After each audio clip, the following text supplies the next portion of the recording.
এই দেখো, এটা মিঠুর গাজর, মিঠু খাবে। হাতে নিয়ে খাচ্ছে না। নাও একটু হাতে নাও, হাতে নাও। এইটা আমি নিয়ে আসলাম, আমি খাওয়া।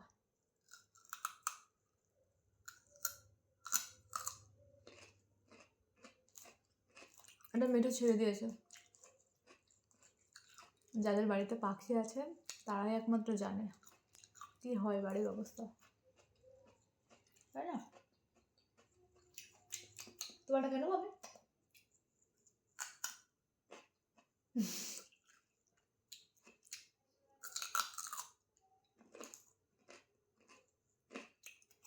না না না না, আমি ছেড়ে দিয়েছি ইচ্ছা করে। ধরে খাও, ধরে খাও। ধরবে না, পড়ে যাবে এক্ষুনি। পড়ে গেল তো, নাও। কাঁদছে এবার। না না, আমি ধরে দিচ্ছি। না না না, ও বাবা, ও বাবা, না না।